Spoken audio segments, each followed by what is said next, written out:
올은 꽃이 피는 계절이죠. 여기 꽃이 많습니다. 우리 가정에도 기쁨의 꽃, 소망의 꽃, 웃음꽃이 가득하는 이런 은혜가 함께 하시고, 무엇보다 목자 되신 주님께서 우리 삶을 인도하시고, 우리의 영원한 목자 되신 주님이 우리 가정을 지키고, 우리 자녀와 다음 세대를 지키고, 하나님의 돌보심이 함께 하시기를 주님의 이름으로 축복합니다.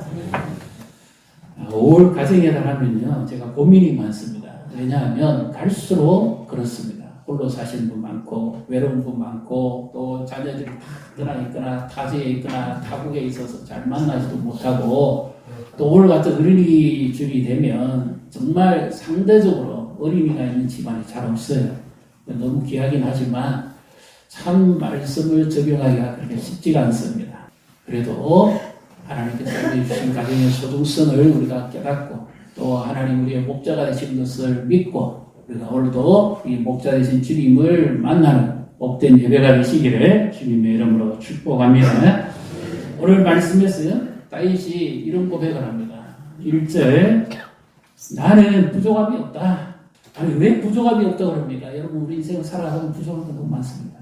더군다나 다윗은 아버지 이새의 집에 8번째 막내 아들입니다. 더군다나 목동이었습니다. 그러면 아버지가 돌아가시면 유산을 나누는데 장자에게는 n분의 1 중에서 2몫을 주고 나머지 7 형제가 n분의 1로 각기 나누게 됩니다. 그러면 바랄 게 없습니다. 그래서 형제들에게 비에서도 막내요. 심지어 사무엘 선지자가 와서 이스라엘 왕을 세운다 그럴 때도 아버지의 눈밖에 있는 아들입니다. 별로 기대할 게 없어요. 그러니까 다윗의 처지와 형편 속에서 보면 큰 욕심이 없습니다. 그렇기 때문에 나는 부족함이 없다. 이렇게 살아가는 것만으로도 만족한다. 이래서 부족함이 없다 그랬을까요? 왜 부족함이 없다 그랬을까요? 우리의 삶은 어떻습니까? 만족이 있습니까? 부족함이 없습니까? 네. 홈쇼핑을 보십시오. 부족함이 얼마나 많은지 모릅니다. 이것도 사고 싶고 저것도 사고 싶고 백화점 쇼핑을 해보십시오. 무엇이 부족하죠? 카드에 잔액이 부족해서 그렇지. 다 사고 싶습니다. 명품 옷도 한번 걸쳐보고 싶고, 브랜드 신발도 한번 신어보고 싶고, 뭐 자동차도 또 새 거로 바꾸고 싶고, 우리의 욕심은 끝도 없습니다. 그런데 왜 부족함이 없다 그럽니까? 그래서 제가 이 부분을 정말 다윗은 부족함이 없었느냐 너무 궁금했습니다. 궁금하시죠? 잘못 고백했을까요? 왜 부족함이 없다 그랬는지 오늘은 조금 다른 관점에서 이 말씀을 살펴보고자 합니다. 여호와는 나의 목자시니 내게 부족함이 없으리로다. 그가 나를 푸른 풀밭에 누이시며 실만한 물가로 인도하시는도다. 아멘. 먼저 하나님의 영광을 봤을 때 우리에게 주시는 은혜가 있습니다. 안식의 영광입니다. 목자 되신 주님이 우리에게 주시는 은혜는 안식의 영광입니다. 다윗이 어떻게 이렇게 고백했을까요? 그래서 다윗이 지금 이 10편, 23편을 기록했던 배경은 왕궁에 앉아서 여유롭게 참하시면서 기록했던 게 아닙니다. 그는 지금 아들 압살롬의 반역에 의해서 쫓겨서 왕위도 지금 빼앗기고 벗은 발로 도망가는 그러나 나 살려라 오직 앞만 보고 달려가야 되는 그 위급한 상황에 지금 하나님을 찾고 있습니다. 길이 안 보여요. 그때 다윗이 하나님을 찾습니다. 10편 27편 4절 같이 읽습니다. 내가 여호와께 바라는 한 가지 일 그것을 구하리니 곧 내가 내 평생 여호와의 집에 살면서 여호와의 아름다움을 보며 그의 성전에서 사모하는 그것이라. 아멘. 지금 어떤 일이 이런 일이 있을 수 있습니까? 어떤 가정에 이런 일이 있을 수 있어요. 아버지가 왕인데 아들이 그 아버지를 죽이고 자기가 왕위에 오르려고 하는 그 쫓겨가는 그 마당에 다윗이 바라는 것은 딴 거 없습니다. 다시 왕위를 찾게 해달라는 것도 아니에요. 오직 내가 전날에 보았던 그 하나님의 집에 임했던 하나님의 영광 그것을 다시 내가 경험하게 해달라고. 그리고 여호와의 집에 사는 것이 왕궁의 첫날 사는 것보다 그 복이 있다. 그 하나님의 아름다움을 바라보며 내가 그의 성전에 다시 거하는 그것을 내가 사모하고 있습니다. 하나님의 약속을 바라보고 하나님만 의지하며 예배하기를 그렇게 다윗이 갈망하고 있습니다. 오늘 우리는 무엇이 부족합니까? 우리는 하나님보다 다른 것에 자꾸 시선을 두기 때문입니다. 자녀를 키우는 부모는 비교합니다. 자녀를 다른 아이와 성적을 비교하고 외모를 비교하고 또 요즘은 통장 자녀도 비교하고 연봉도 비교하고 5월달이죠. 그러면 또 선물 용돈 받은 것도 비교하고 자랑합니다. 우리 아이들이 이렇게 주고 갔다. 그럼 상대적으로 또 비교되잖아요. 그러니까 우리에게는 행복이 없고 만족감이 없습니다. 오직 하나님의 그 영광의 아름다움을 보고 그분이 나의 목자가 되시고 우리의 가정을 울타리가 되어주시고 그분이 지켜주신다면 나는 부족함이 없습니다. 어디 가서 하나님을 만나고 어디 가서 하나님이 나의 목자가 되겠어요? 백화점 가면 되겠습니까? 은행에 가면 되겠습니까? 홈쇼핑에서 알려줍니다. 누가 나의 목자입니까? 우리 가정의 목자가 누굽니까? 우리 자녀들의 목자가 누굽니까? 누가 그 아이들을 인도하고 그 아이들을 보호하고 그 아이들을 지켜줍니까? 출가한 자녀가 타지에 있든지 타국에 있든지 누가 그들과 함께 해줍니까? 이 하나님의 영광의 아름다움을 바라보았을 때 세상에 있는 것은 상대적으로 좀 부족함이 있을지 모르지만 비교할 수가. 그래서 그분이 나를 쉬게도 하고 눕게도 하고 양은 절대 눕지 않습니다. 목자가 안전과 보호함을 받을 때만 양이 눕습니다. 그분이 우리와 함께 할 때 우리의 삶은 부족한 가운데서도 만족이 있고 그 목자가 내 영혼을 지키고 나를 소승케 하는 줄 믿으시기를 바랍니다. 그래서 우리가 누려야 될 은혜가 뭐예요? 예배하는 축복을 보십니다. 그 영광의 아름다움, 우리는 이 건물에 갇혀 있지만 하늘 위에는 지금 하늘 보좌가 있어요. 그 하나님의 인재하심이 이곳에 임합니다. 다윗이 그렇게도 보기를 원했던 그 하나님의 영광이 우리가 예배할 때마다 하나님이 하늘을 여셔서 이곳에 임재하시고 우리를 만나주시고 우리와 함께 하시고 우리의 삶을 인도하시고 축복하는 줄 믿으시기를 바랍니다. 예배를 사모한다는 것은 하나님을 사모한다는 겁니다. 예배 순서를 사모한다는 게 아니죠.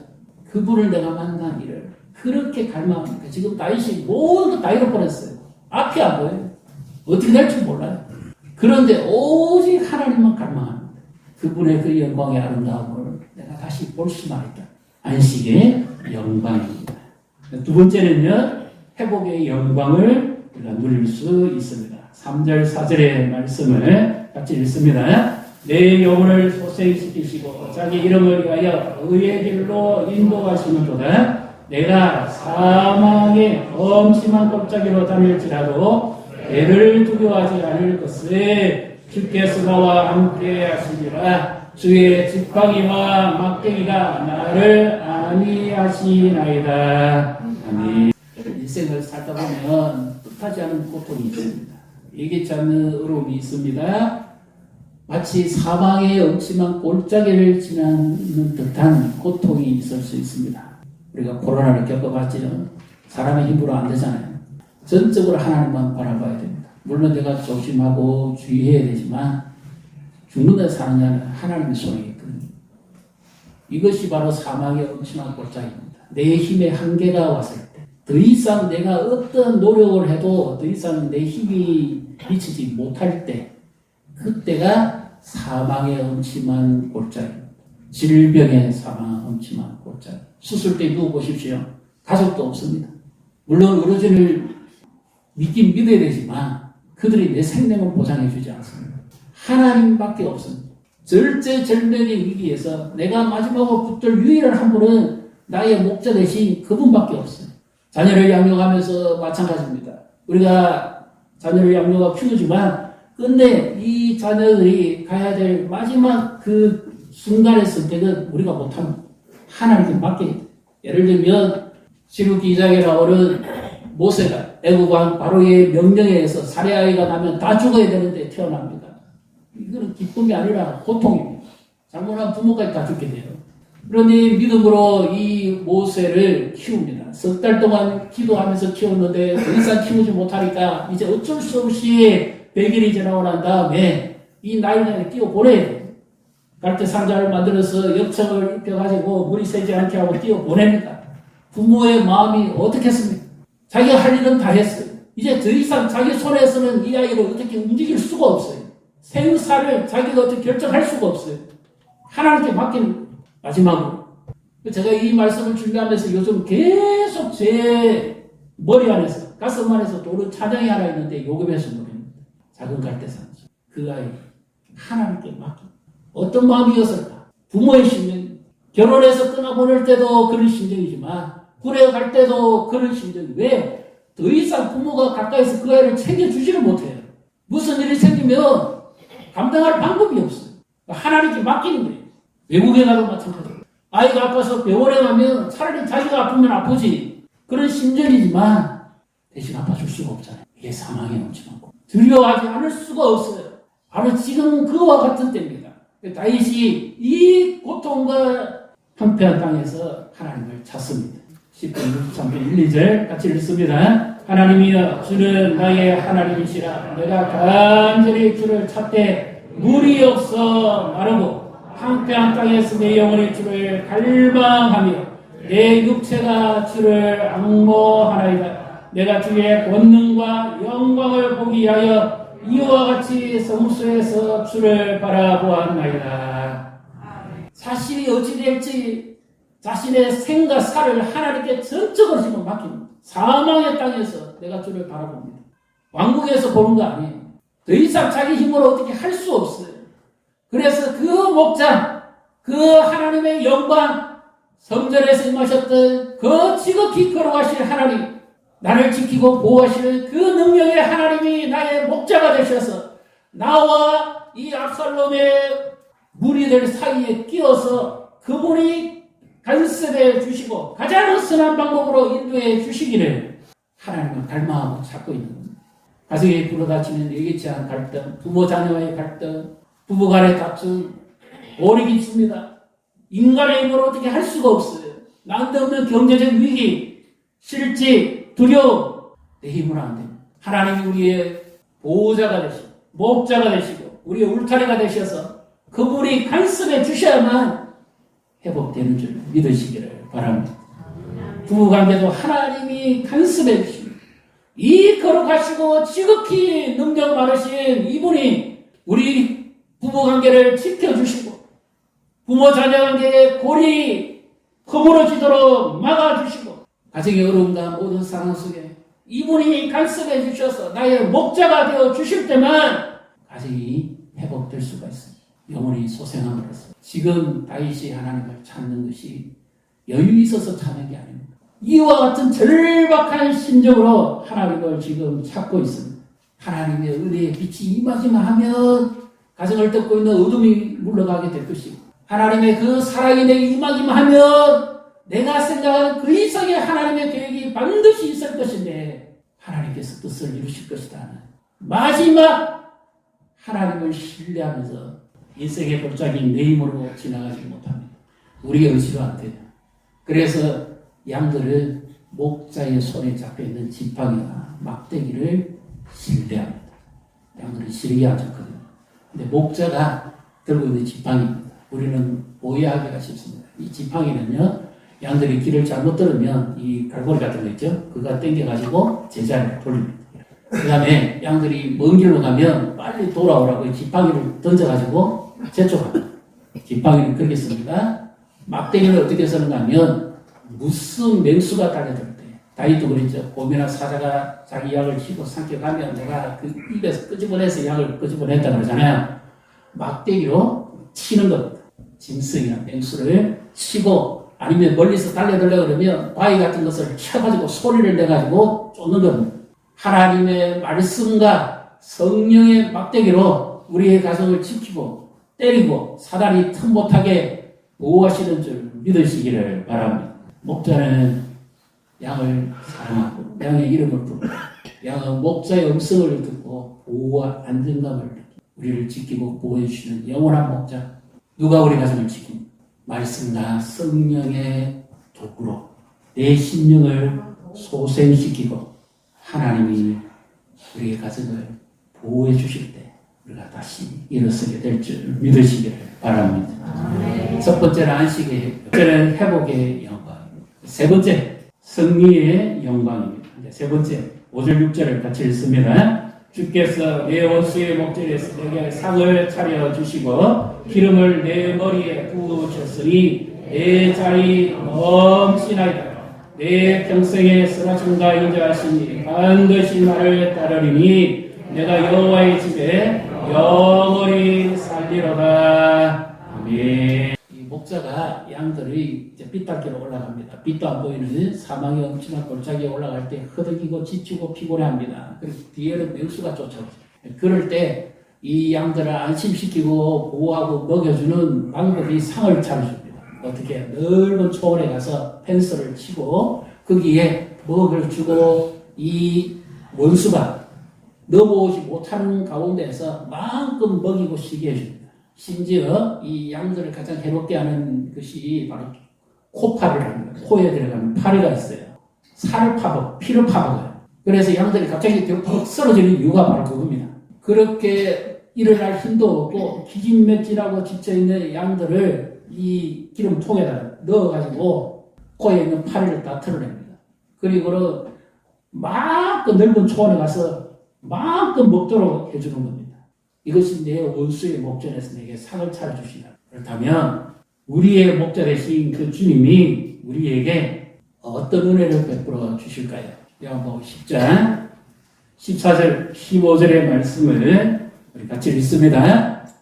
나는 선한 목자라. 나는 내 양을 알고 양도 나를 아는 것이 아버지께서 나를 아시고 내가 아버지를 아는 것 같으니 나는 양을 위하여 목숨을 버리노라. 아멘. 시편 23편의 목자는 내게 부족함이 없고 나를 지키고 보호해 주시는 목자입니다. 그런데 예수님이 이 땅에 오셔서 자신을 목자라고 그렇게 말씀하시죠.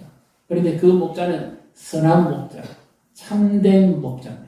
목자는 양을 생명같이 사랑합니다. 그래서 예수님은 나는 선한 목자고 나는 내 양을 위해서 생명을 버린다. 살아오시면서 누가 나를 위해서 목숨을 내어주는 일을 경험해 본 적이 있습니까? 돈을 줄지언정 목숨을 안 줍니다. 혜택은 줄지언정 목숨을 안 줍니다. 목숨은 아무나 못 줍니다. 부모도 마찬가지입니다. 자녀를 위해서 줄 것 다 주고 싶어도 목숨만은 못 줍니다. 살아있어야 그걸 도와주죠. 예수님 우리를 얼마나 사랑하셨으면 자신의 목숨을 내어주시오. 우리의 이름을 불러가면서 내가 너를 얼마나 사랑하는지 아느냐. 드라마나 여행가 가사에 사랑하는 연인들이 서로 이런 고백을 합니다. 나보다 더 나를 사랑하는 사람. 의미는 있습니다. 그런데 목숨은 못 줍니다. 예수님 나를 위하여 살찌기고 피 흘리시고 십자가 지셨습니다. 나를 있는 모습 그대로 사랑하시고 나의 목자가 되셨습니다. 우리의 자녀를 있는 모습 그대로 사랑하는. 한때 이런 이야기가 많이 있었죠. 아이가 태어나가지고 지혜롭고 총명하면 아이시장 우리를 먹입니다. 영특하면 서울 우유를 먹입니다. 서울대 가라고. 좀 똑똑하다 싶으면 연세 우유를 먹입니다. 연세대라고 가라고. 그래서 갈수록 실망이 커집니다. 나중에는 어떻게 해요? 다 필요 없고 몸만 튼튼하면 된다. 튼튼 우유를 먹입니다. 부모 마음이 그렇습니다. 있는 모습 그대로 사랑하기가 참 힘듭니다. 그런데 예수님은요, 우리 자녀를 있는 모습 그대로 사랑합니다. 실패해도 괜찮고, 아빠도 괜찮고, 부족해도 괜찮고, 세상에 누가 우리 아이를 이렇게 사랑해 줄 수 있습니까? 우리도 다 사랑 못합니다. 이 주님이 우리의 자녀들을, 다음 세대들을 사랑해 주시고, 더 나아가서 우리도 주의 어린 양이잖아요. 어린이 주의를 하니까 어린이만 해도 되는 줄 알죠? 우리도 하나님 앞에 어린이, 주의 자녀. 그분이 나를 위해서 생명을 내어주시고, 우리를 구원해 주신 것입니다. 그래서 이분이 여호와, 구약의 그 능력 많고 지극히 거룩하신 그분이 사람의 모습으로 이 땅에 오셨다. 요한복음 1장 16절 우리 같이 읽습니다. 우리가 그의 영광을 보니 아버지의 독생자의 영광이고 은혜와 진리가 충만한데 말씀이 육신이 되어 하나님이 사람이 되셔서 우리 가운데 거했다 그 말입니다. 다윗이 바로 같은 그 하나님의 거룩한 영광과 능력, 그 아름다움이 예수님이 사람의 몸으로 이 땅에 오셔서 본인이 직접 성전이 되셨다는 말입니다. 그래서 그 안에는 은혜와 진리가 충만하다는 거죠. 하나님께서 우리의 영혼을 이렇게 말씀으로 인도하고 은혜를 베풀어서 지키고 보호하시고 우리의 가정이 말씀과 성령으로 보호받고 살아갈 때 원수를 이기고 원수의 목전에서 주님께서 우리에게 상을 차려주신 것입니다.